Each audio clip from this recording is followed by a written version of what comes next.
India முழுவதும் நம்ம பார்த்து இத்தனை ஆண்டு காலமாக நம்முடைய ஆட்சி நடந்துகிட்டு இருக்கு, நம்முடைய பிரதமருடைய ஆட்சி. எங்கேயாவது சிறுபான்மை மக்களுக்கு எதிரான நடவடிக்கைகள் அரசாங்கம் எடுத்திருக்கா? சிறுபான்மையினர் இன்னைக்கு நிம்மதியாக உலகத்திலே வாழ்கிறாங்கன்னு சொன்னால் அது ஒரே இடம் இந்தியா தான். முஸ்லீம்கள் முழுமையாக 100% இருக்கக்கூடிய பூத்தில் எல்லாம் எனக்கு ஓட்டு கிடச்சிருக்கு. 0 ஓட்டு அப்படிங்கிறது இல்லாத அளவுக்கு அந்த பகுதியில் ஓட்டு கிடச்சிருக்கு. அதனால் சிறுபான்மை மக்கள் கொஞ்சம் கொஞ்சமாக மாற ஆரம்பிச்சிருக்காங்க. கண்டிப்பாக இந்த தேர்தலில் அதுலேயும் ஒரு பெரிய டிஃப்ரெண்ட் வரும் அப்படிங்கிறது.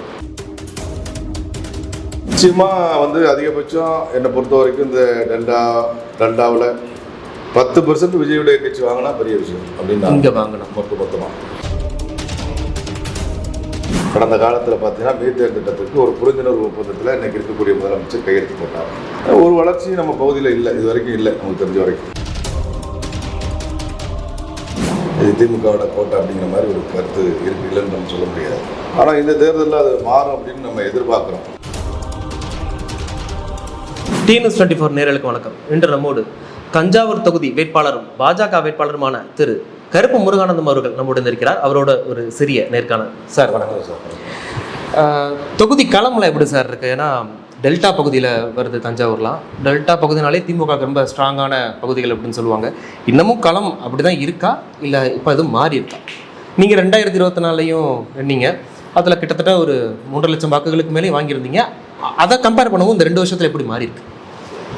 இல்லை, பொதுவான கருத்து என்னென்னா, நம்ம டெல்டா பகுதிகள் அப்படின்னு சொன்னாலே நீங்கள் சொன்ன மாதிரி இது திமுகவோட கோட்டை அப்படிங்கிற மாதிரி ஒரு கருத்து இருக்கு, இல்லைன்னு நம்ம சொல்ல முடியாது. ஆனால் இந்த தேர்தலில் அது மாறும் அப்படின்னு நம்ம எதிர்பார்க்குறோம். ஏன்னா கருணாநிதி அவர்கள் பிறந்த ஊர் திருவாரூர் அப்படின்னாலும் கூட, டெல்டாவில் வந்தாலும் கூட, இப்போ இருக்கக்கூடிய முதலமைச்சர் அவருடைய பூர்வீக ஊர் டெல்டாவில் வந்தாலும் கூட, டெல்டாவில் எந்த விதமான ஒரு பெரிய வளர்ச்சி திட்டங்களையும் கொண்டு வரதுக்கான முயற்சிகள் இவர்களுடைய ஆட்சியில் இதுவரைக்கும் எடுக்கிறாங்க. ஒரு முறை எடப்பாடி பழனிசாமி என்ன முதலமைச்சராக இருந்தாருன்னா சேலத்தில் ஒரு பெரிய வளர்ச்சியை ஏற்படுத்தியிருக்காரு. அதனால் அங்கே இருக்கக்கூடிய மக்கள் ஒட்டுமொத்தமாக 10 தொகுதினா 10 தொகுதி அவங்களுக்கு கொடுக்குறாங்க, அந்த மாதிரி ஒரு சூழ்நிலை வருது. ஆனால் திருவாரூர் டெல்டாவை பொறுத்த வரைக்கும் திராவிட முன்னேற்ற கழகத்துடைய ஆட்சி இத்தனை முருந்து இருந்தும் கூட ஒரு வளர்ச்சியும் இல்லை. சாலைகள் மிக மோசமாக இருக்கக்கூடிய பகுதினா அது திருவாரூர், நம்முடைய டெல்டா பகுதி.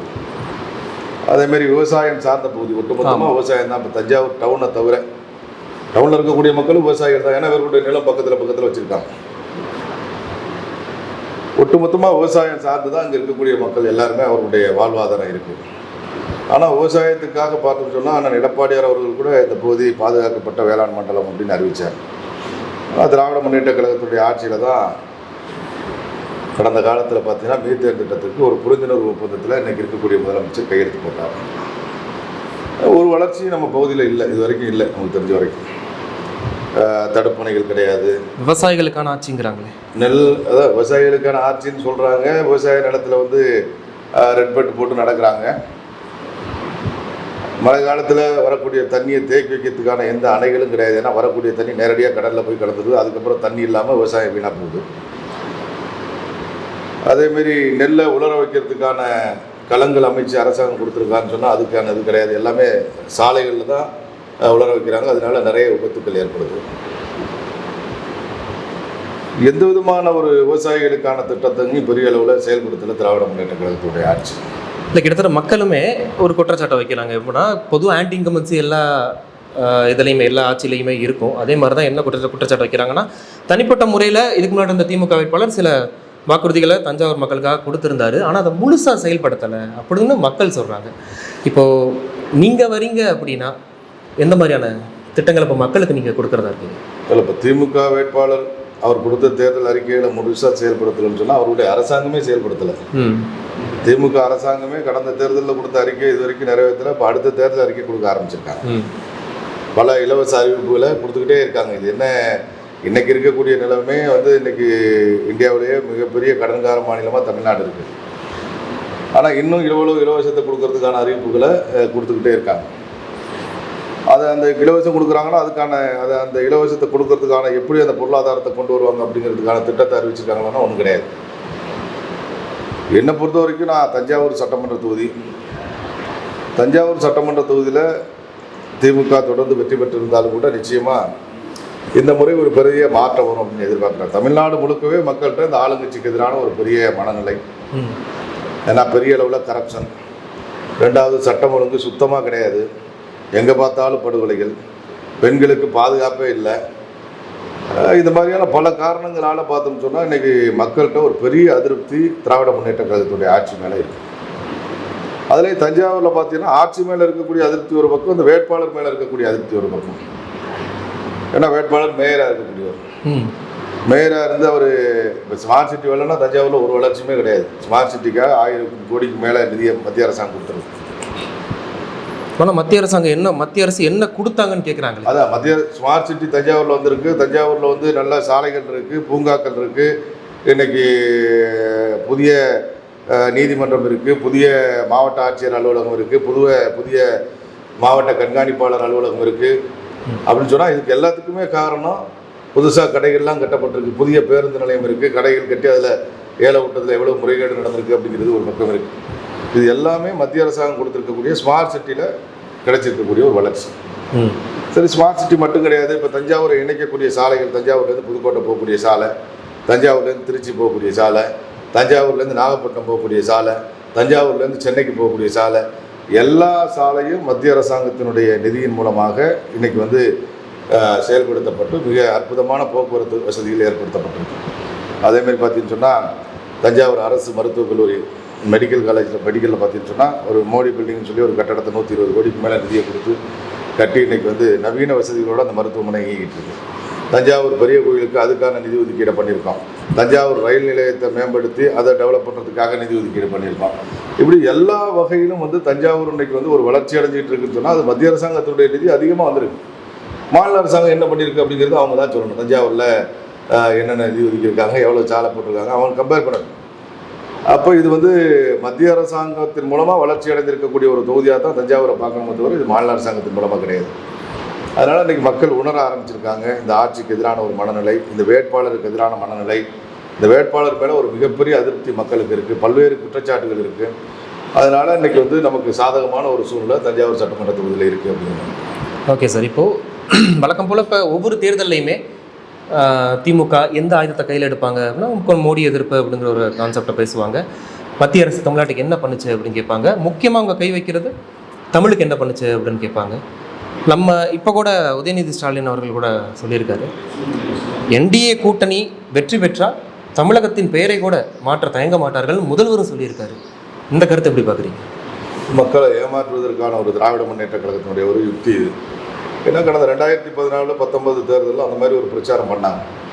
பிரதமர் நரேந்திர மோடி தமிழ் மொழிக்கு எதிரானவர், தமிழ்நாட்டுக்கு எதிரானவர் அப்படிங்கிற மாதிரி ஒரு பிரச்சாரத்தை பண்ணாங்க. அது எடுபட்டுச்சு. ஆனால் இன்றைக்கி நம்ம பிரதமர் என்ன உலகம் முழுவதும் எங்கே போனாலும் சரி தமிழ் மொழியை 2019 அது எடுபட்டுச்சு. 2014 எடுபட்டுச்சு, 19 எடுபட்டுச்சு.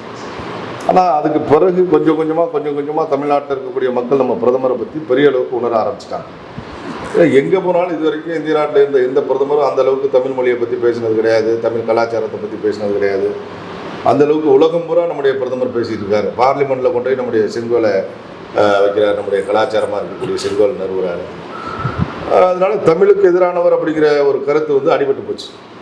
அப்புறம் நிதி கொடுக்கல அப்படின்னு சொல்கிறாங்க. கடந்த ஆட்சியை விட பல மடங்கு அதிகமான நிதியை மத்திய அரசாங்கம் கொடுத்துருக்கு, கம்பேர் பண்ணி பார்த்துட்டு இருக்காங்க.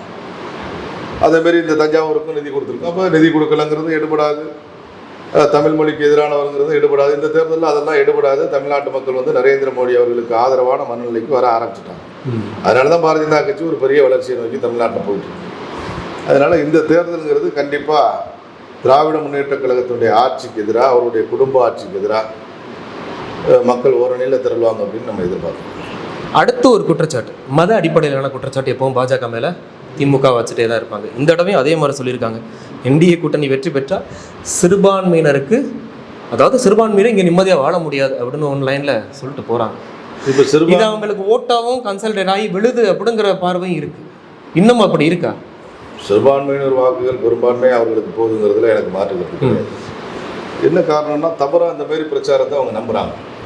இப்போ சிறுபான்மையினர் பெரும்பான்மையை வசிக்கக்கூடிய பல மாநிலங்களில் பாரதிய ஜனதா கட்சியுடைய ஆட்சி தொடர்ந்து பல முறை வருது.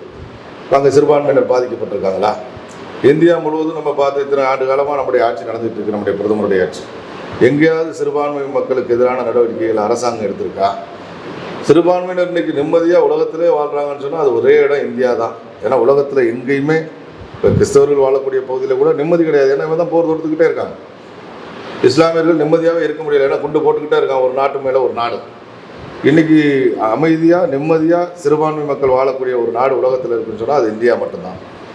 எங்கள் ஆட்சியில் இஸ்லாமியர்களுக்கு எதிராக எந்த விதமான நடவடிக்கைகளும் எடுக்கப்பட்டது கிடையாது. பாரதிய ஜனதா கட்சி எல்லாரையும் சமமாக பார்க்கக்கூடிய கட்சி. மற்றவங்கெல்லாம் என்னென்னா சிறுபான்மையினரை தாஜா பண்ணி அந்த ஓட்டை வந்து ஜமாத்தில் அல்லது சர்ச்சில் முடிவு பண்ணி போடுறாங்க. ஒட்டுமொத்தமாக வாங்கிடலாம், ஒரு பர்சன்டேஜ் குறிப்பிட்ட பர்சன்டேஜ் வாங்கிடலாம், அதன் மூலமாக தேர்தலில் வெற்றி பெறலாம் அப்படிங்கிறதுக்காக ஒரு பொய்யான குற்றச்சாட்டை தொடர்ந்து பாரதிய ஜனதா கட்சி மேலே சொல்லிட்டு இருக்காங்க. பாரதிய ஜனதா கட்சி அனைவருக்கும். ஆனால் அதுவும் எடுபடுது சார் தமிழகத்தில். அவங்க அடிக்கடி ஒரு சொல்லுவாங்களே ஒரு வார்த்தை, தமிழகம் பண்ணுங்கிறது டிஃப்ரெண்ட். அது எல்லா மாநிலத்தை கம்பேர் பண்ணும்போது ரொம்ப வித்தியாசமான மாநிலம். மற்ற மாநிலங்களில் வந்து முன்னாடி இருந்த சூழ்நிலை மாறி இப்போ பிஜேபி ஆதரிக்க சிறுபான்மை மக்கள் ஆரம்பிச்சிட்டாங்க.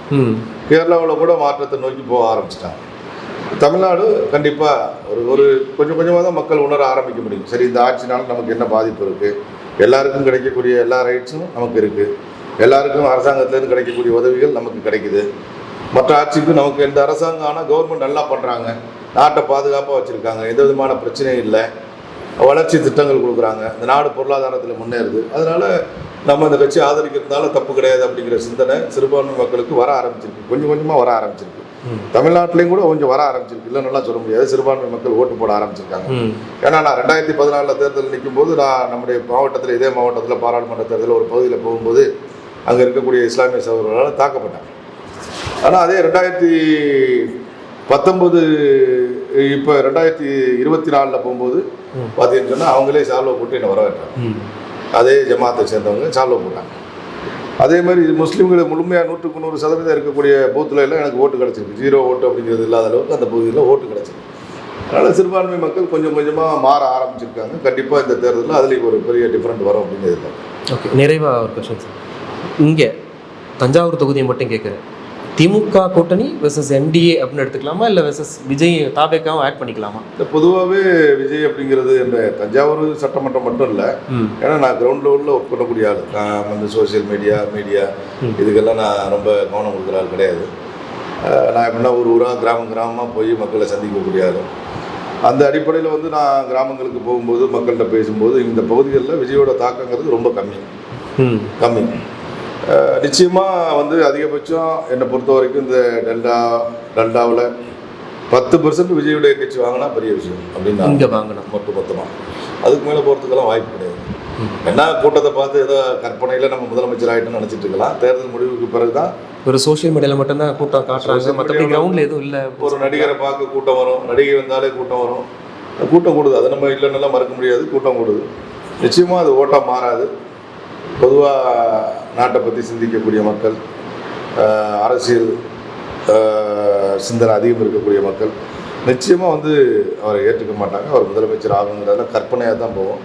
அவர் மற்ற கட்சி மாரி, தேமுதிக மாரி, சீமான் மாதிரி ஒரு கட்சியாக இருக்கலாமே தவிர இவர்கள் வந்து ஆட்சிக்கு வரலாம் அப்படின்னு சொல்லக்கூடிய போட்டியாக கருத முடியாது.